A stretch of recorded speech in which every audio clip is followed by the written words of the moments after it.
Prairie Boy, Frank Lloyd Wright turns the heartland into a home, by Barb Rosenstock, art by Christopher Silas Neal.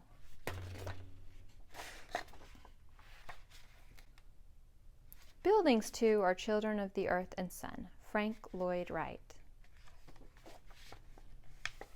Frank Lloyd Wright took his first breath on the Wisconsin prairie. He crawled in the paths of brush-footed butterflies and toddled through waves of tall grass. He skipped past oval milkweed seeds, six-sided honeycombs, and triangle-faced badgers, growing into the kind of boy who wondered, how do brown field ants hide in white Queen Anne's lace? When does the harvest moon change shape? What makes the prairie feel like home? When Frank's father needed work, the family moved from Wisconsin, then moved again, 5 times in 7 years.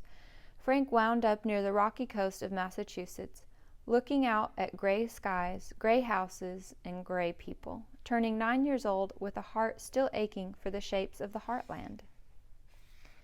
To cheer him up, Frank's mother brought him a gift, a smooth maple box. He slid off the cover and found 3 plain wood blocks, a cube, a cylinder, a sphere. Under the blocks lay a set of dowel rods and 3 lengths of ordinary string. Frank set up the rods like a mast and hung the blocks from strings. He spun the blocks first slow, then fast, and faster still.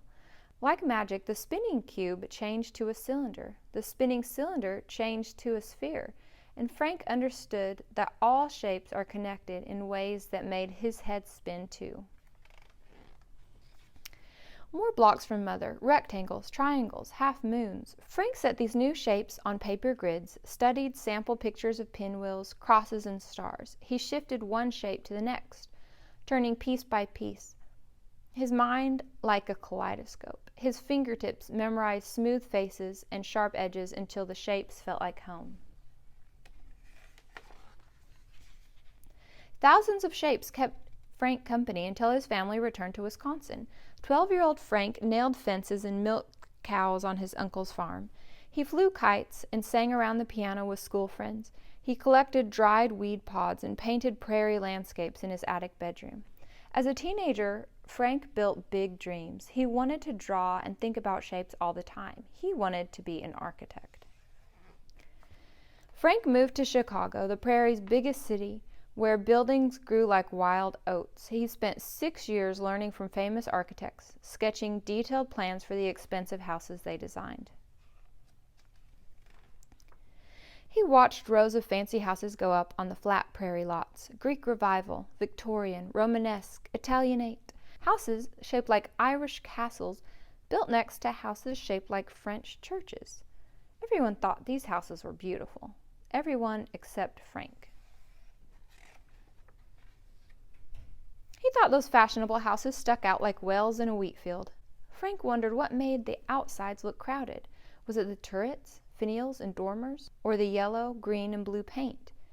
Frank wondered what made the insides look cramped. Was it the overstressed windows that shut out the sun, or the boxy rooms stuffed upstairs and down?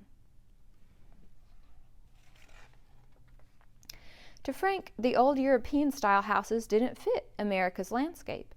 Families were changing. Household inventions like washers, vacuums, and electric lights meant families had more time for fun.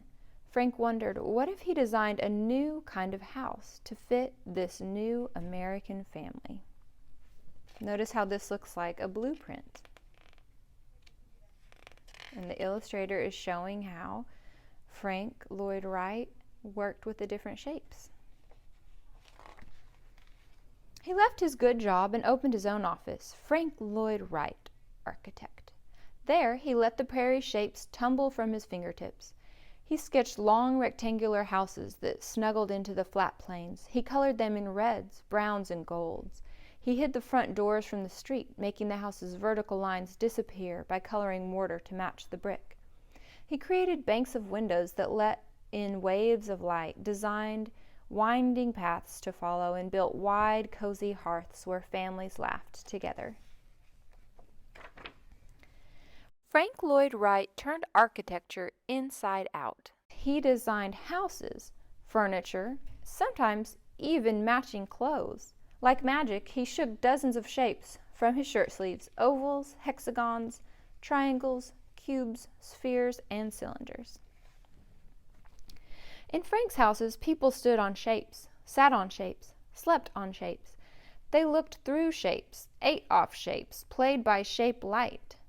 Frank's buildings grew naturally, like children, like grasses, like the earth itself.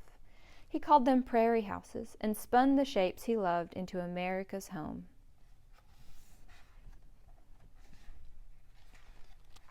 Here's a picture of him as a boy.